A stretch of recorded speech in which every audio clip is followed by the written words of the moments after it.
Meet my final guest. He is, of course, my favourite star, formerly in Friends, the one and only Mr. David Schwimmer.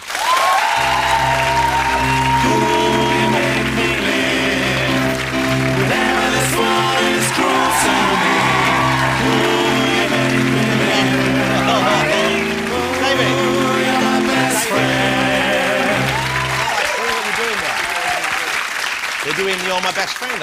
I didn't realise what the connection was there. Congratulations. Oh, well. Thank you so much for coming on the show. Yeah, my pleasure. I'm a big fan of yours. I loved you on Friends. I loved you in the stuff I've seen since, the various things you've done so far. David is here in the UK. He's going to be treading the boards on the West End stage. You're in a play, it's starting mid-May, isn't it? Yeah, we start previews May 12th, and I guess we open officially the 24th. Okay, what a great cast with you. Yeah. Before we talk about what it is, you have Tate, who's like the big new name in comedy over here. Saffron Bowles, a beautiful actress. Lesley, Manville, Sarah Powell, great names. What a fantastic cast. They're amazing. All fun, really funny, strong, sexy, really, really good. Now you, I believe, are a single gentleman. Yes. Okay. And I get... As in not married, yes. Not married. Yes, that's correct. And I get the feeling maybe you're doing a play like this with these young ladies here. This is just an elaborate way of meeting girls, isn't it? It's an elaborate way for me to meet women, okay. Yes. And it's exhausting, because sure. you have to go through the whole rehearsal thing. So it's months.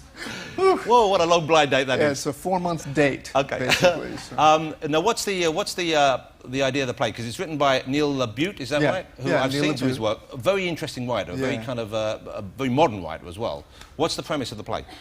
It's basically about a guy who he is about to be married to a young lady and decides to kind of clean up his karma in a way and visit 4 of his ex-girlfriends, flies around the United States visiting 4 of them in order to kind of make peace with them. So what, to kind of make up for bad things he said or did? Yeah, he kind of left a trail of destruction in his boyish wake. Most young men have a couple of things they wish they hadn't done, I guess, lurking behind there. I wouldn't know. But you wouldn't know, because you are, as we've established, a single man. Okay.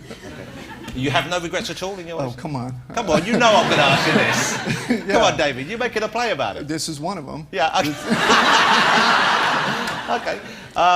You know, I can't think of anything I would want to necessarily go back and apologise for, because the things I did that I feel ashamed of, I'd rather just forget about. I mean, it's kind of selective memory. As do most men. Yeah.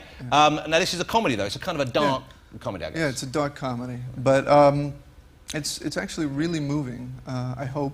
The women, again, are terrific, and hopefully the guy comes to some great realization by the end of the play. We'll see. Now, are you a fan of British comedy? Were you aware of any of those performers' work before you came over here? Of course. Yeah. Of the women in the play? Of Catherine, for example, yeah. Oh, well, Catherine, we get her show on BBC America, so I've been TiVoing it for the last several months. And Lesley I've seen in several films, and Saffron Burrows, I had the good fortune to work with about 5 years ago on a Mike Figgis film, and Sarah I just met. So you know, and British comedy in general, you like modern British comedy? Oh, yeah. Good man, that's what we like to hear. Yeah, of course. Yeah, absolutely. Now, let's talk about Friends a little bit, of course. Here's something that's always, you're never ever going to be away from Friends. People are always going to think of you. This is the most successful sitcom of all time. And deservedly so. What a fantastic show. Thanks. 10 years you filmed that for, I believe? Yeah. Now, was there a period in that 10 years where you thought, OK, I want this to end sooner rather than later, or was the whole experience good?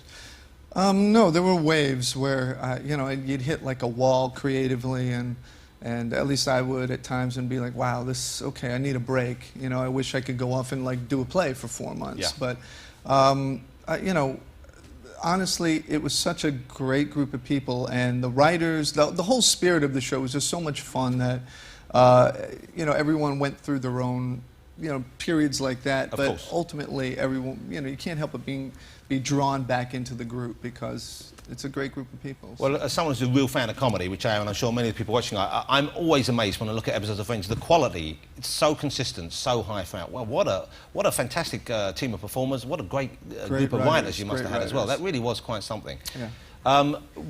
People, I'm sure, you know, think of you as Ross.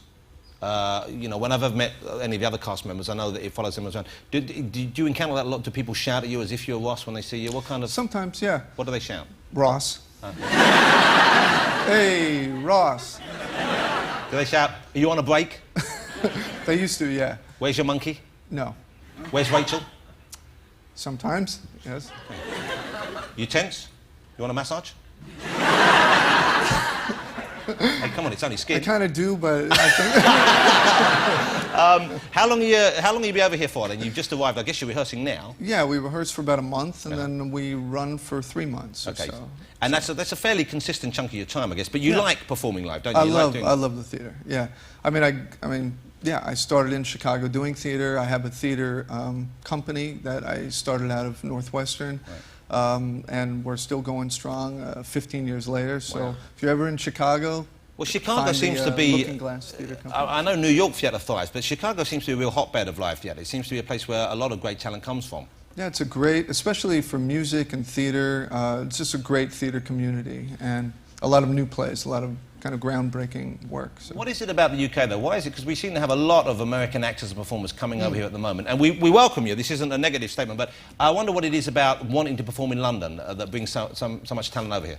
Well, I mean, I can only speak personally. I don't know, I don't know about the others, but since I was, I think, 12, I had always heard of the London stage, and that's what you aspire to perform on. And when I was 13, I saw Sir Ian McKellen do his one-man show in Los Angeles, acting Shakespeare, where he proceeded to transform himself into 20 or 25 different characters from Shakespeare's plays with no prop or costume change or anything. And I was, 13-year-old kid. I was just like, that's it. That's what I got to do. That is a pretty awesome thing to see, I imagine. Yeah. You've worked with him, haven't you? Yeah. Yeah, that must have been a great thing for you. Did you tell him you saw him when you were a kid? Did you tell him the influence? I did. And he was flattered. So. So you're over here for what? Now you're living in the UK while you're doing this, I guess, because to commute to Los Angeles would be difficult. Would be just stupid, wouldn't it? Well, tough. Have you been over here for any period of time in the past? Do you like being over here? I know you shot a couple of episodes of Friends over here. Yeah, we did 2 weeks of Friends over here, and then I did this HBO thing, Band of Brothers. Oh yeah, of course, with Spielberg. Yeah. So that was about 2 or 2.5 months that I was all over the English countryside. So you like the United Kingdom? You like the countryside? Oh yeah, and everyone's been really, really nice. And when I say like to friends or people I barely know, in Los or soon to be friends. in LA or whatever, I'm saying, yeah, I'm going to do a play for 4 months in England. They always say, oh, sorry about that, about the food, and they don't know how great the food is here now. That's right.